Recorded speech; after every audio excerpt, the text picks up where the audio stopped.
souhaite la bienvenue aux 6 intervenantes en ordre d'apparition. Monsieur Julien Fizet, ingénieur en conception et développement de produits, ainsi que Business Development Manager chez JAG, une entreprise avec une longue histoire et une présence internationale spécialisée dans la construction d'installations, l'autonomisation des usines et dans la robotique industrielle. Bienvenue. Bonjour, merci. Monsieur Benoît Gerber, actuellement responsable du Product Management, du marketing et de la communication en Suisse chez ABB Robotique, entreprise pionnière dans l'automatisation avec une forte présence en Suisse.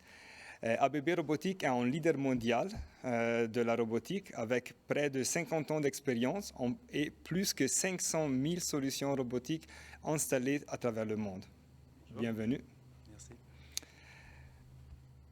Monsieur Florian Serex, professeur chez HE Arc Ingénierie, haute école spécialisée au service du tissu économique et industriel de l'arc jurassien. Vous êtes responsable du groupe de compétences Lean et procédés industriels, autant que responsable de partenariat et valorisation du Micro Lean Lab. Bonjour. Bienvenue.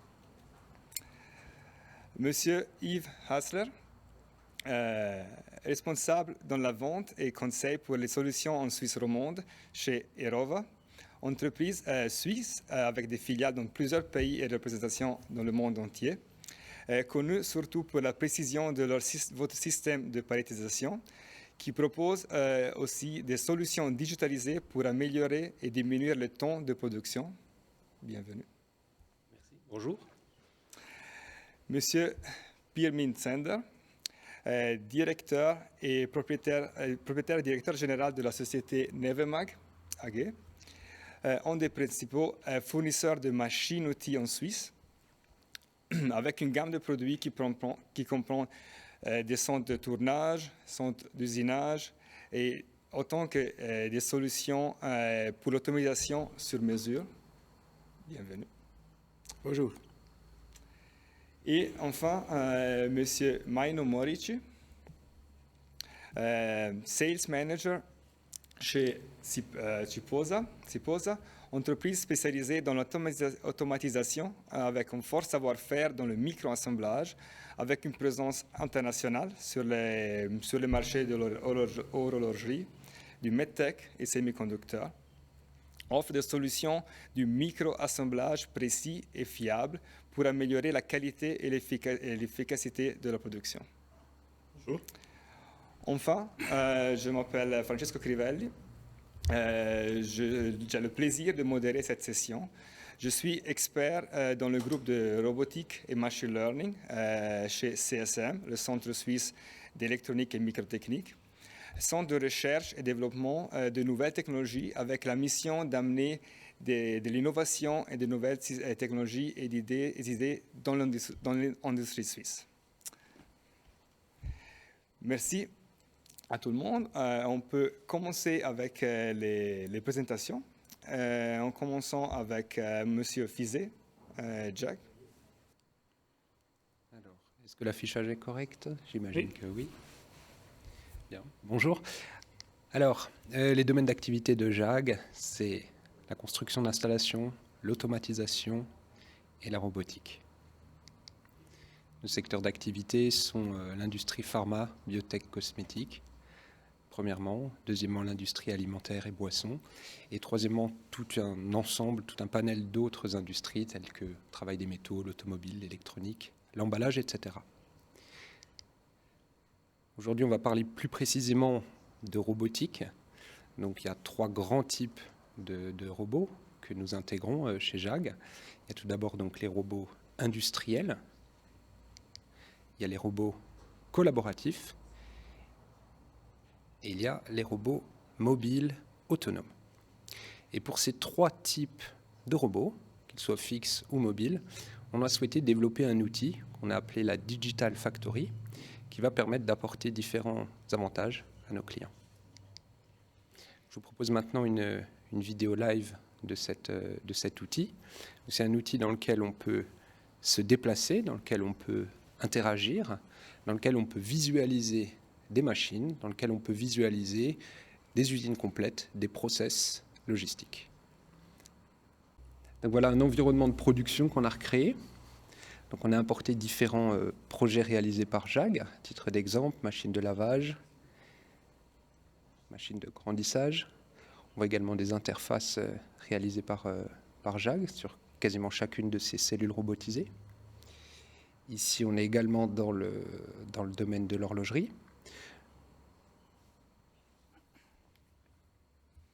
Là, vous voyez un robot mobile, autonome, équipé d'un bras. En l'occurrence, il vient récupérer des pièces qui ont été réalisées. Ici, nous sommes sur d'autres types de cellules robotisées, taille un petit peu plus grande, qu'on voit fonctionner.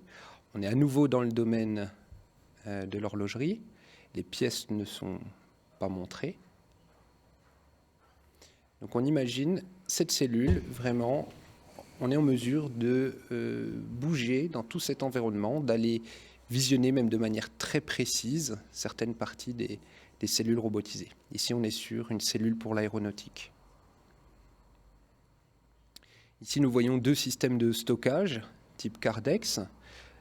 L'un sert par exemple à stocker des pièces brutes, l'autre des pièces réalisées.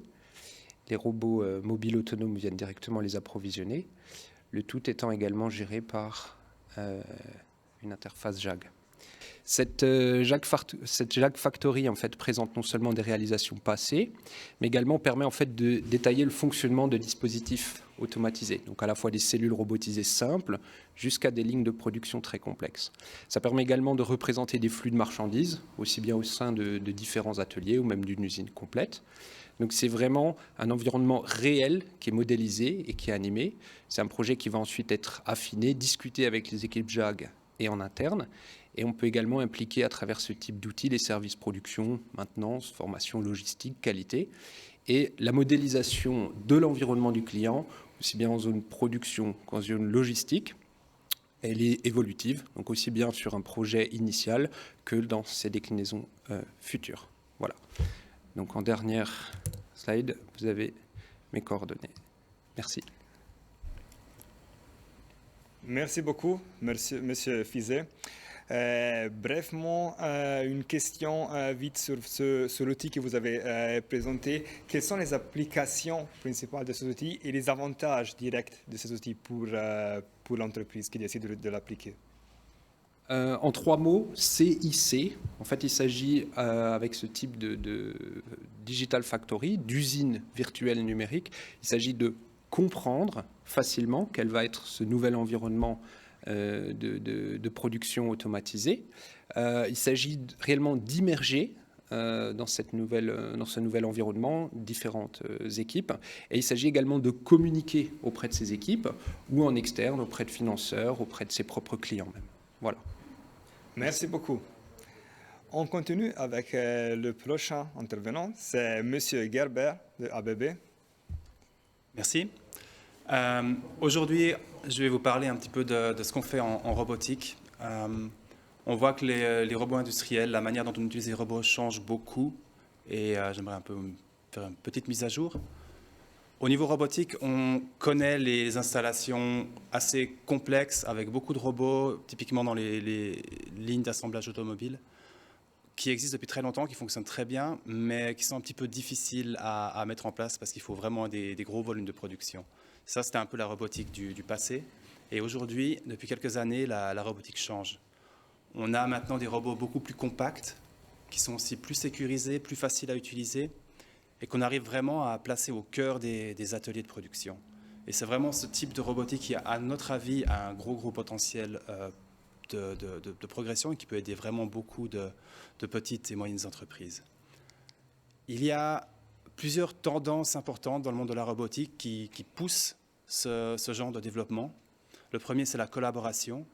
De plus en plus, on aimerait que les employés puissent travailler plus proche des machines, plus proche des robots, parfois avec les robots, typiquement en allant leur amener des pièces ou avec d'autres types d'interactions. Un autre élément important, c'est la simplification. On aimerait rendre les robots plus faciles à utiliser pour que tout le monde puisse utiliser les robots, peut-être que tout le monde puisse aussi modifier un programme existant. Et on essaye aussi d'amener des systèmes plus flexibles. Typiquement, dans une société, une petite société, on a souvent des productions, des types de production qui changent rapidement. Et on aimerait pouvoir, sans grande difficulté, adapter un petit peu notre production. Comment est-ce qu'on y arrive? Il y a beaucoup de solutions. On a ici un type de collaboration entre un homme et un robot, on le voit. Une collaboration qu'on appelle sporadique ou intermittente, où on a un robot industriel qui, en temps normal, travaille à pleine vitesse, vraiment rapidement. Et on voit peut-être devant, sur la gauche de la cellule, on voit un petit scanner 2D qui permet de détecter la présence d'opérateurs. Donc, le robot travaille à pleine vitesse. Quand l'opérateur vient changer une pièce, apporter une nouvelle palette, faire une inspection visuelle, on le voit, il s'approche, le robot s'arrête. On peut interagir de manière très sécurisée avec la cellule, on repart et le robot repart à pleine vitesse. Donc un système très intéressant qui n'est pas vraiment neuf, mais qu'on a remis un peu au goût du jour chez ABB en modernisant un petit peu l'interface. On a aussi une coopération beaucoup plus proche entre l'homme et le robot, avec des robots collaboratifs qui permettent vraiment plus grande sécurité, qui restent flexibles. Et ici, on le voit vraiment au cœur de l'atelier. Ils travaillent vraiment côte à côte avec les personnes. Un autre aspect important de l'évolution de la robotique, c'est la simplicité d'utilisation. On a développé des nouvelles interfaces de programmation qui sont beaucoup plus visuelles, beaucoup plus graphiques. Ceux parmi vous qui ont des enfants reconnaissent peut-être ce genre de programmation. Il y a un modèle qui s'appelle Scratch pour les enfants. On peut prendre des blocs, les tirer et interagir sur l'interface du robot.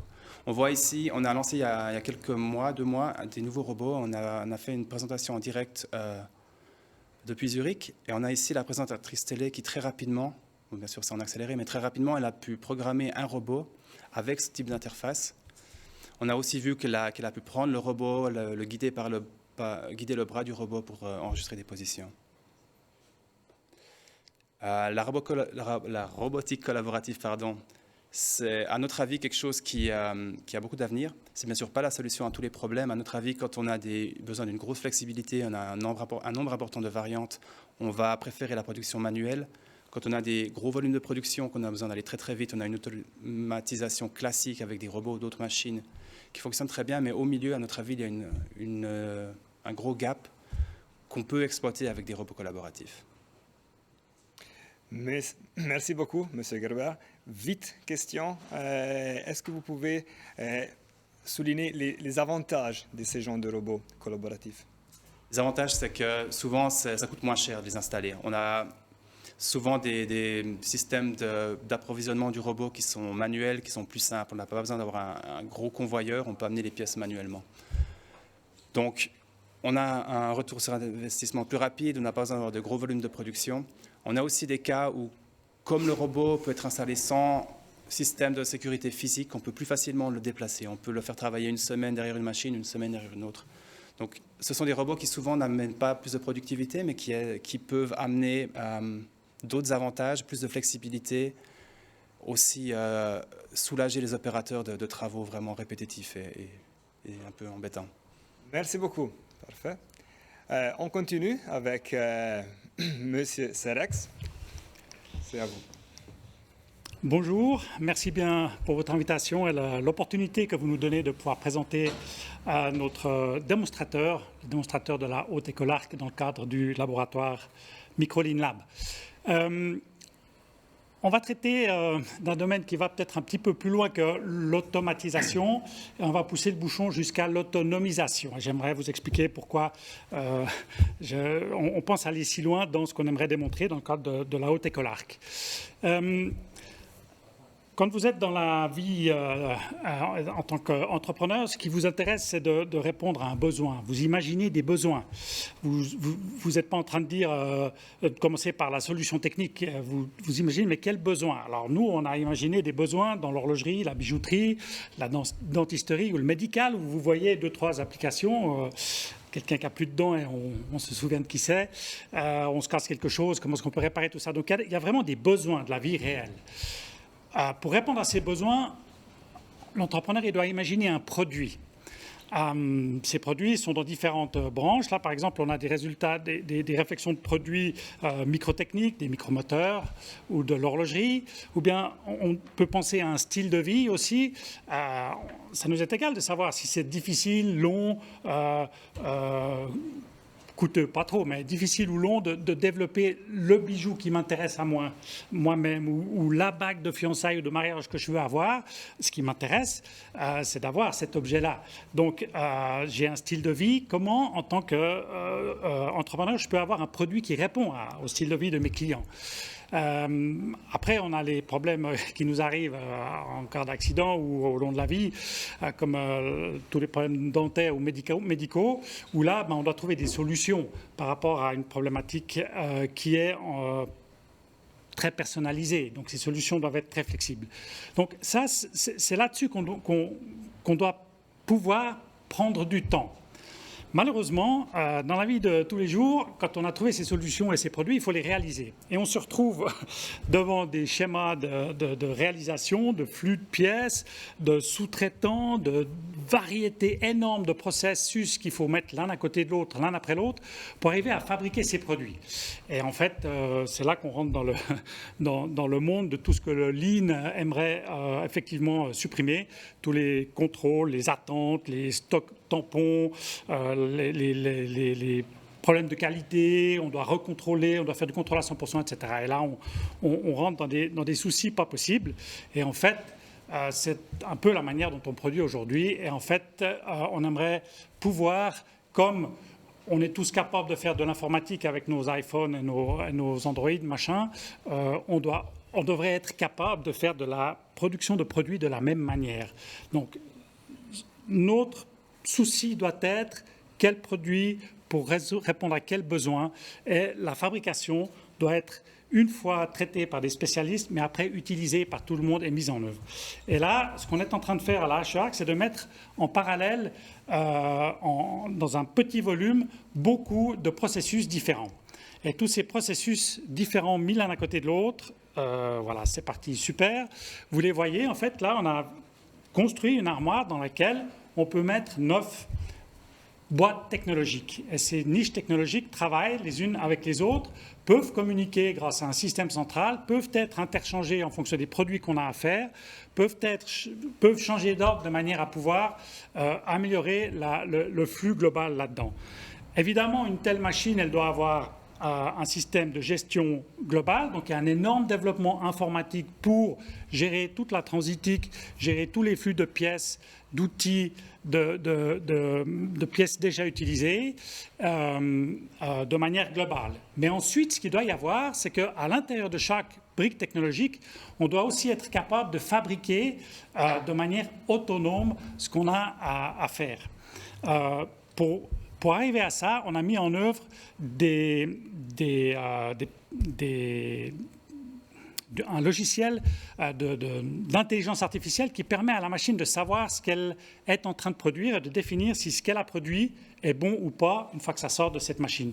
De cette manière, vous pouvez avoir des machines constituées de beaucoup de processus et vous n'êtes pas obligé de connaître tous ces processus. Un exemple d'application, vous avez ici 2 composants. Un composant, celui qui est en haut à gauche, qui est très précisément fabriqué.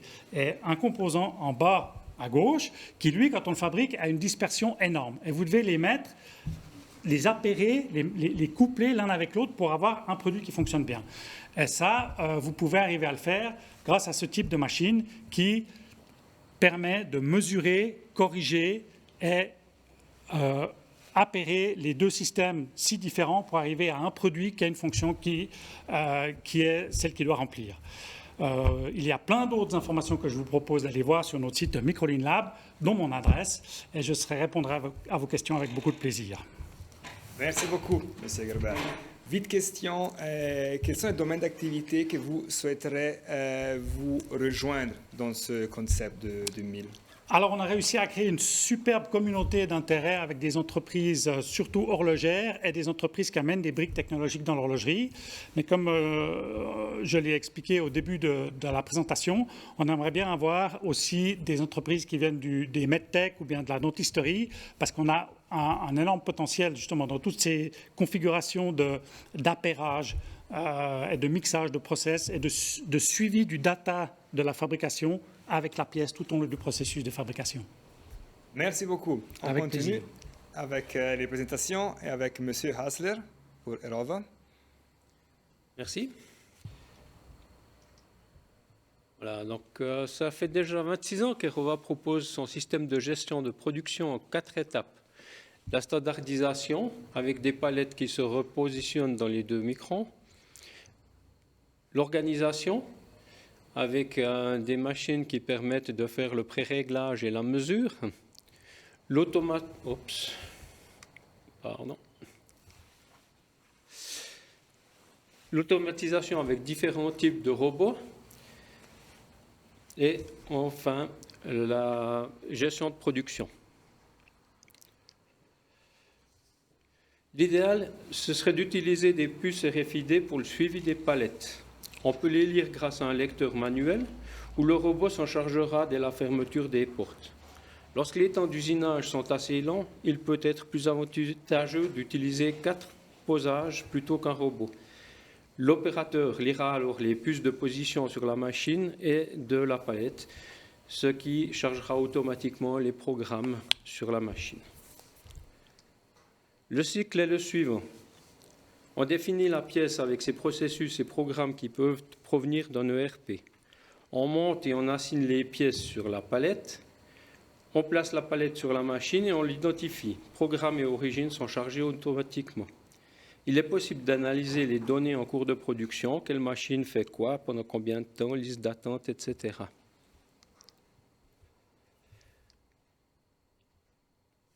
GMS peut communiquer avec le système de gestion d'entreprise dans les 2 sens. Il y a un niveau de management pour gérer ce qui est fabriqué, sur quelle machine, avec quelle priorité. Le dashboard est une application sur smartphone ou tablette qui permet de consulter n'importe où l'état de la production et qui nous avertit d'une alarme, machine en stand-by, blocage, etc. Finalement, il est possible de voir ce qui a été produit et de faire des statistiques pour améliorer la production. Ici, on voit 2 types de fenêtres pour l'appli dashboard à gauche sur smartphone et 2 exemples pour le module reporting. Voilà. Mise en réseau de votre production pour des machines avec ou sans chargement automatisé, avec des étapes claires vers la Smart Factory. Augmenter la sécurité des processus, réduire le temps d'arrêt des machines au minimum. Et c'est aussi simple que ça. Fabrication sans papier par flux automatisé des données. Les ordres de fabrication sont transmis directement à la cellule de production, manuellement ou directement à partir d'un ERP.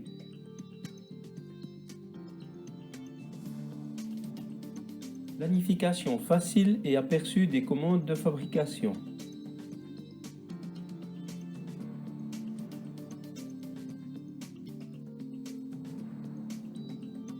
Configuration rapide et sûre de la machine par lecteur de puce. Déplacement de 0 pièces par identification du mandrin. Affectation des commandes et des programmes NC par l'identification de palettes. Vérification automatique des outils requis. Réduire le temps d'arrêt machine au minimum. Définition du processus aussi rapide que le serrage des pièces. Attribution claire du programme NC et de l'origine de la pièce par puce RFID. Contrôle de la présence des outils nécessaires et de leur durée de vie.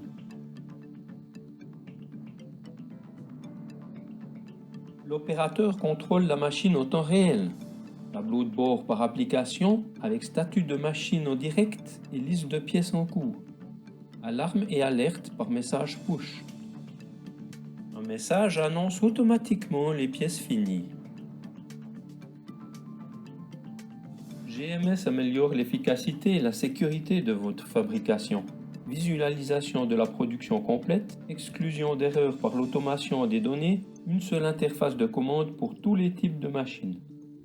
GMS 4.0 pour une Smart Factory modulaire. GMS 4.0, c'est la gestion de production avec interconnexion de différentes machines, des échanges en temps réel avec le système ERP, un accès décentralisé aux informations de production par PC, smartphone ou tablette, l'amélioration de la production. Merci beaucoup, Monsieur Hassler. Une vite question. Avec votre logiciel, quel gain de temps vous pouvez fournir pour, C'est surtout une optimalisation des temps de préparation. La définition de processus, l'assignation des programmes, des origines peut se faire en amont et surtout en dehors des temps de production. C'est aussi un confort pour l'utilisateur. Il n'a plus à se préoccuper de savoir où est le programme, mais il peut simplement venir lire la puce et le programme se charge automatiquement. Il peut aussi grouper ses préparations. Ce n'est pas seulement les temps morts qu'on va améliorer, mais c'est aussi la sécurité. Lorsque vous lisez votre tag, vous êtes sûr que c'est le bon programme qui va être chargé dans la machine. Donc, une question de sécurité, il y aura moins de rebut, finalement. Et puis, l'ordre de production peut aussi être revu en fonction des urgences. Donc, si vous avez des pièces urgentes à fabriquer, vous allez revoir vos priorités dans votre liste d'attente du robot, par exemple. Merci beaucoup. On continue avec la prochaine présentation. C'est Mr. Sender. Monsieur Sender. Alors, bienvenue. Comme on a déjà écouté, c'était très intéressant d'écouter des autres collègues qui ont présenté les possibilités sur le marché. Chez nous, comme Nevemag, on vous présente aujourd'hui une application, une idée, comme on a réalisé une solution pour nos clients. Qu'est-ce qu'il a besoin le client au moyen de la technologie? On cherche certainement moins d'erreurs d'usinage, moins de personnel, moins d'erreurs d'usinage possible, moins temps de cycle. On veut travailler 24/7, laisser travailler la machine durant la nuit pour faire les produits qui sont peut-être moins complexes. Et à la fin, l'avantage, c'est vraiment plus de bonnes pièces par unité et on est plus compétitif. Mais qu'est-ce qu'il faut vraiment vérifier pour assurer une bonne solution? Il faut vraiment analyser les besoins du client, les tâches, définir la pièce à usiner, combien de temps fois il faut changer d'une pièce à l'autre, il faut définir la procédure, il faut trouver les idées ensemble. Toujours les clients ont des bonnes idées et c'est aussi notre côté, ensemble, on trouve une meilleure solution. Et à la fin, on se conclure, ça c'est la version pour nous qu'il faut faire, qu'il faut réaliser. C'est maintenant notre but d'assurer, on commence, on a une vision, une idée, qu'est-ce que le but, et on vous confirme un délai qui est correct. Maintenant, il y a des solutions, comme on a déjà écouté avec des autres collègues, c'est clair, on peut charger les pièces, on peut automatiser les palettes et en même temps, il existe des solutions comme une combinaison de ces deux. Ici, on a une solution de notre application standard. À gauche, on voit une machine. Il s'appelle MyButler. C'est un tour qui est là proche contre proche avec des outils motorisés. Il s'appelle MyButler parce qu'en top de la machine, on a un robot qui place les pièces dans la machine et qui reprend les pièces. Comme avantage, on peut aussi voir cette solution est neutre sur le plan de l'espace. Mais on peut voir maintenant sur la dessin en droite, l'automate est en top de la machine. On peut aussi encore travailler avec ravitailleur. Les clients peuvent choisir est-ce que je veux travailler avec l'automate, avec ravitailleur ou bien avec les deux. La solution est simple, universelle. On peut changer une à l'autre. On peut aussi placer des applications plus. Ce n'est pas que pour stockage, c'est aussi on peut dire, OK, je vais mesurer, je vais laver la pièce, je vais faire quelque chose. Peut-être je vais marquer la pièce. Mais c'est bon marché, c'est combiné avec ravitailleur, comme j'ai dit, et il n'y a presque aucune restriction. Mais finalement, je vais conclure avec notre dernière page de présentation. Notre équipe de 35 personnes, la moitié c'est des collègues du service. On est bien prêt pour vous. Posez vos questions, on a des solutions modulaires qui sont la meilleure solution pour vous. Merci beaucoup pour écouter. Je suis prêt pour une question. Merci beaucoup. Une question peut-être très vite en conclusion. Est-ce que votre automatisme, vos solutions marchent que sur votre machine ou sont intégrables avec d'autres machines dans des usines automatisées? Notre solution, c'est une solution, ce sont des solutions pour nos machines, parce qu'on connaît nos machines, on connaît comme il faut automatiser. Alors pour nous, c'est clair, on fait que nos gammes de produits. Ça, c'est l'idée. C'est correct comme ça, oui, c'est ça. Merci beaucoup. On continue. Merci à vous. On continue avec la dernière présentation. Monsieur, avec Siposa. Richie, merci. Moi, Richie, pardon. Eh bien, bonjour, bienvenue et merci pour votre participation à cette session. Ma présentation traitera de la vision industrielle et des avantages et possibilités qu'elle offre dans l'automatisation, avec comme corollaire direct la flexibilité de production qu'elle peut apporter. Peut-être juste avant de passer directement au sujet, une petite présentation de Siposa. Nous sommes une entreprise située à Hauterive, dans le canton de Neuchâtel, et depuis plus de 55 ans, nous sommes spécialisés dans le micro-assemblage. Nous sommes actifs dans les secteurs de l'horlogerie, du médical et du semi-conducteur, et qu'il s'agisse de modules ou de postes de table, en passant par des établis jusqu'à la machine spéciale ou à la ligne d'assemblage, nous proposons à nos clients des solutions adaptées à leurs besoins. Pour revenir au sujet, l'un des points communs des équipements et solutions que nous proposons est qu'ils intègrent des systèmes de vision. Ces systèmes de vision industrielle couvrent une très large palette de fonctions. Ils permettent par exemple la reconnaissance des microcomposants avec la détection de leur position et de leur orientation. Ils permettent aussi de réaliser des mesures et des contrôles dimensionnels, d'effectuer des mesures et des vérifications de processus vraiment en temps réel, en cours de processus. Ils permettent aussi souvent de faire de l'assistance opérateur-opératrice en mode dynamique, sans forcément qu'il y ait de l'automation, de la reconnaissance et de l'apprentissage de critères d'acceptation, très utilisés par exemple dans le domaine du médical, et bien entendu bien d'autres choses encore comme de l'OCR, de la lecture de data matrix, et nous l'utilisons aussi par exemple pour l'autocalibration de nos équipements. Par la constante évolution du matériel hardware, tel que des caméras avec des résolutions extrêmement élevées, des objectifs qui deviennent de plus en plus spécifiques, des éclairages qui sont paramétrables, qui permettent des choses très pointues, des PC industriels avec des grandes capacités de traitement de données, mais aussi grâce à l'évolution de tout ce qui est la partie software, avec des librairies d'outils très diversifiés, des algorithmes de traitement, et puis ce qu'on appelle maintenant l'intégration de solutions de vision learning et de deep learning. Eh bien, ces systèmes permettent vraiment un tas d'applications.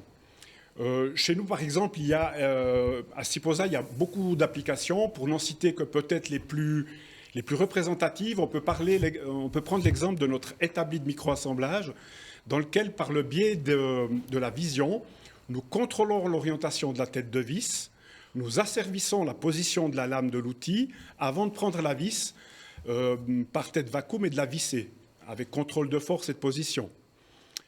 Ensuite, on peut prendre l'exemple du module de comptage et de tri de microcomposants qui peuvent être déposés en vrac et qui, grâce à l'alimentation intelligente qui a une vision embarquée, permettent la mesure des pièces directement dans ce système d'alimentation. On peut ensuite parler de l'établi semi-automatique d'assemblage de dispositifs médicaux. C'est l'exemple dont je parlais tout à l'heure. Avec le contrôle final, en fait, on va faire le contrôle final par le biais de la vision sur plus de 10 paramètres. On peut aussi parler de nos plateformes de micro-assemblage et de garnissage entièrement automatiques. C'est les deux images que vous voyez ici.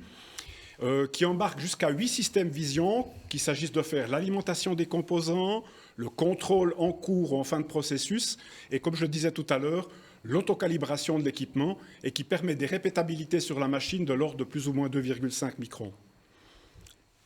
Donc je dirais que, en conclusion, on peut dire sans hésiter que la vision industrielle est omniprésente, a pris une place prépondérante dans l'automation, y compris dans le microassemblage, qu'elle couvre un large spectre d'utilisation et d'application, qu'elle apporte des solutions fiables, efficientes et flexibles et simples d'utilisation, et au final, qu'elle améliore la répétabilité et le rendement d'une production.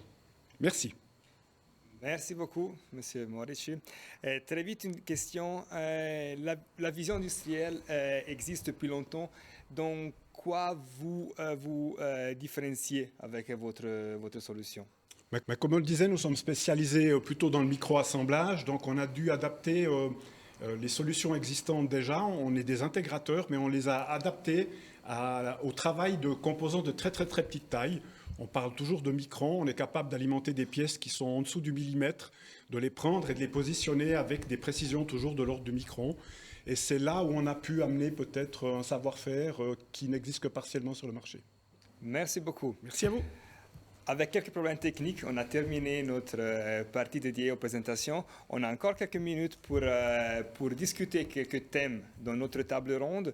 Et je vais faire le tour de la table en commençant avec M. Fizet de JAG et en vous posant quelques questions. Par rapport à votre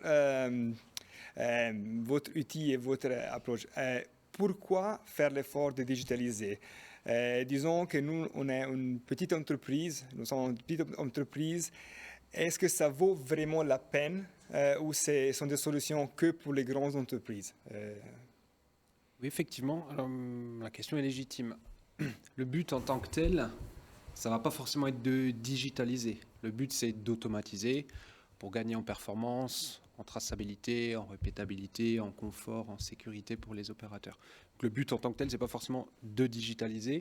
Pour nous, c'est d'amener un outil, certes digital, mais qui permet de se projeter dans l'automation, dans la robotisation qu'on va mettre en œuvre. Donc en fait, je dirais par rapport à ça, et en particulier pour des petites entreprises, justement, il n'y a pas forcément toujours de services dédiés, de compétences, d'outils ou même de temps disponibles pour les personnels, pour se projeter dans ces nouvelles organisations robotisées. Donc le but, c'est justement, avec ce type d'outils, de leur permettre de travailler avec eux sur ce que peut être leur usine évoluée. Donc oui, ça s'adresse très bien à des petites entreprises, en particulier même. Et ce n'est pas forcément un travail qui est long, ce n'est pas forcément un travail qui est coûteux. C'est vraiment quelque chose qui peut être mis en œuvre rapidement, ce type d'usine virtuelle ou de digital factory. Oui. Parfait. Merci beaucoup. Merci. Monsieur Gerber, très intéressant ce que vous avez présenté par rapport au cobot. Mais selon vous, qu'est-ce que sont les plus grands défis de la collaboration entre hommes et robots aujourd'hui? Je crois qu'un des points importants qu'on n'a pas eu le temps d'aborder tout à l'heure, c'est l'aspect de sécurité. Quand on met des robots dans une usine et puis qu'on enlève les barrières, il faut bien sûr réfléchir comment est-ce qu'on fait ça. On a vu des fois des exemples un petit peu qui font un peu peur. Mais en travaillant ensemble, on arrive toujours à trouver des bonnes solutions, des solutions qui sont intelligentes et puis qui permettent une bonne interaction en toute sécurité avec le robot. Je crois que ça, c'est un des points essentiels. Et l'autre point, c'est que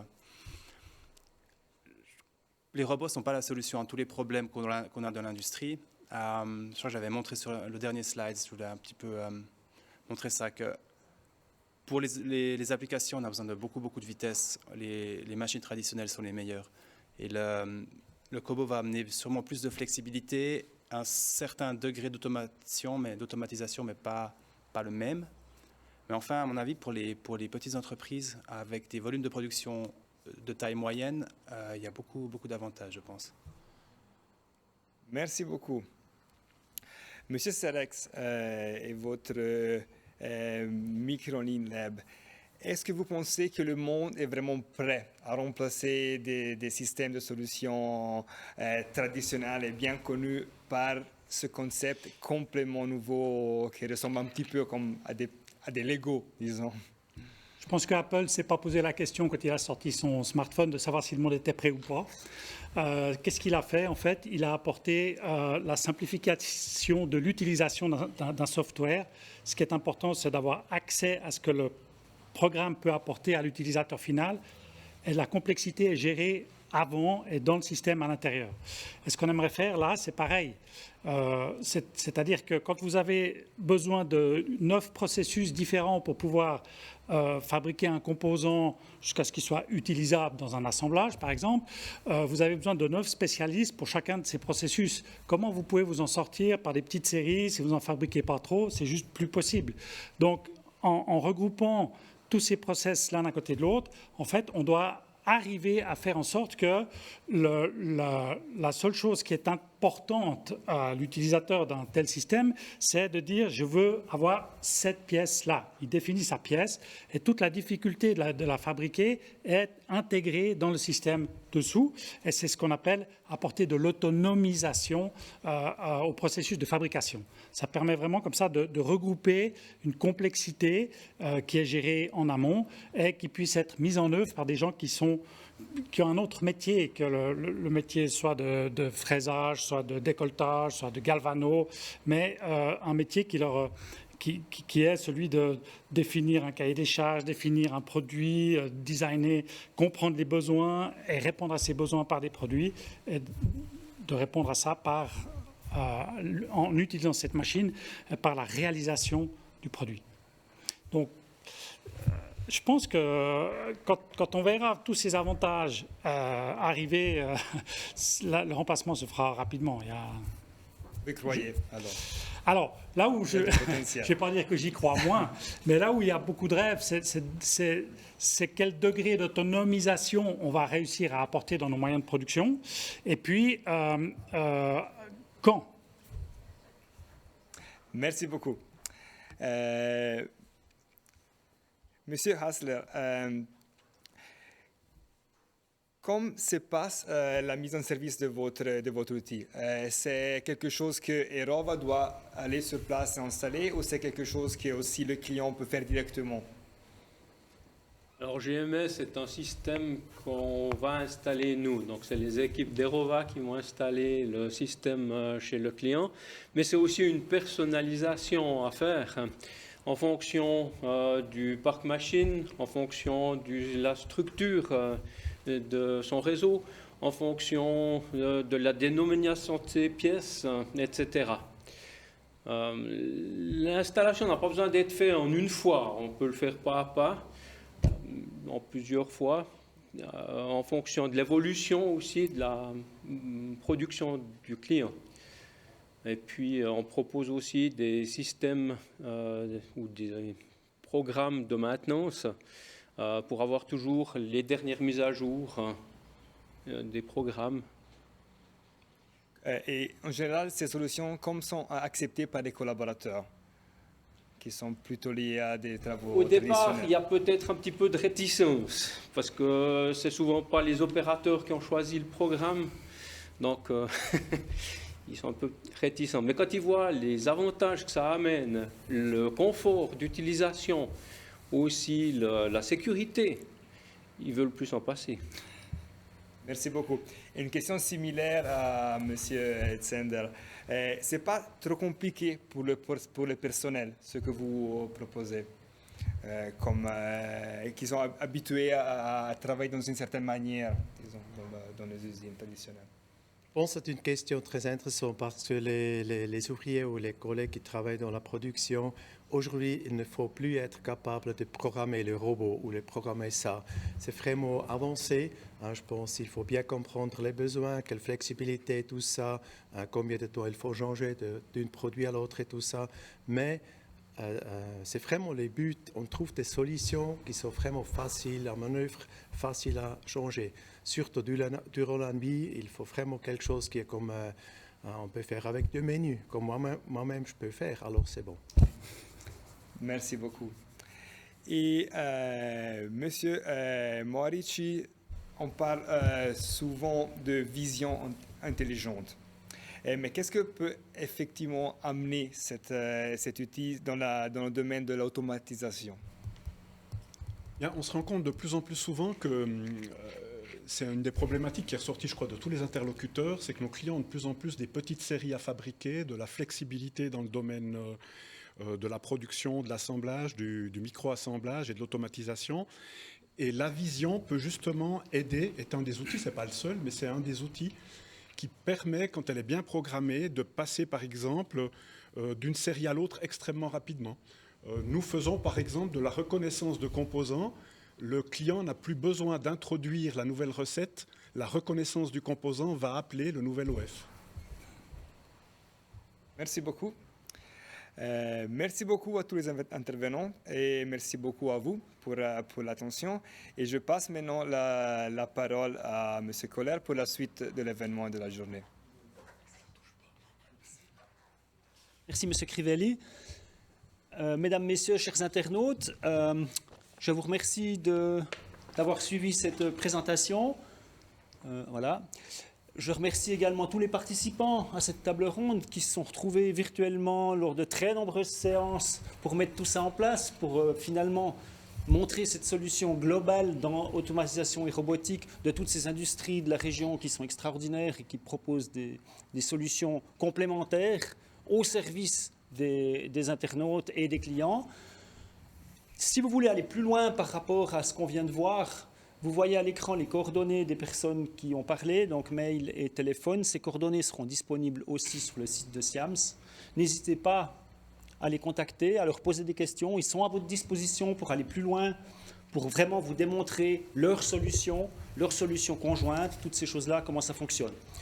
Ensuite, la journée va continuer encore. Donc maintenant, les gens qui vous ont parlé jusqu'à maintenant vont se déplacer dans des rooms privative, vous aurez l'occasion et l'opportunité de discuter avec eux en direct sur les différentes solutions qu'ils vous ont présentées, ceci pendant environ une demi-heure.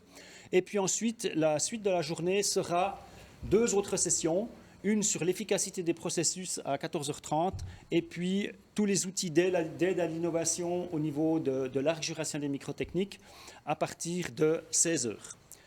Alors j'invite peut-être les gens à se déplacer maintenant vers les rooms pendant que je vous fais une petite page de publicité sur les informations techniques. Donc le SIAMS, c'est le salon de l'ensemble de la chaîne de production des microtechniques. Si vous recherchez des infos dans ce domaine, n'hésitez pas à aller sur siams.ch. 24 heures sur 24, 7 jours sur 7, 365 jours par année. Des informations sont disponibles. Elles sont mises en ligne quotidiennement par plus de 200 entreprises. Et vous retrouverez notamment sur le site, sur le portail de SIAMS, toutes les interventions du jour en haute définition, ainsi que les PowerPoint, où là vous aurez vraiment l'occasion de reprendre tout ce qui a été vu aujourd'hui en très haute qualité. À ce propos, je tiens encore à m'excuser pour les problèmes de qualité que certains d'entre vous ont rencontrés. Zoom nous a nous a posé des problèmes. Certaines fois la qualité était bonne, certaines fois la qualité n'était pas bonne. Donc là, nos partenaires techniques ont vraiment fait le maximum et je vous prie de nous excuser pour ce problème. Dernier élément publicitaire, ne manquez pas le prochain SIAMS 2022 du 5 au 8 avril. L'ensemble de la chaîne de production des microtechniques représentée en un endroit, au cœur de l'arc jurassien. Nous avons déjà 450 exposants à peu près confirmés, donc le salon est d'ores et déjà plein. Bloquez cette date dans vos agendas. N'hésitez pas à venir à Moutier. Et je vous souhaite une bonne continuation de journée, une bonne suite de journée. Et merci beaucoup de votre attention. Au revoir.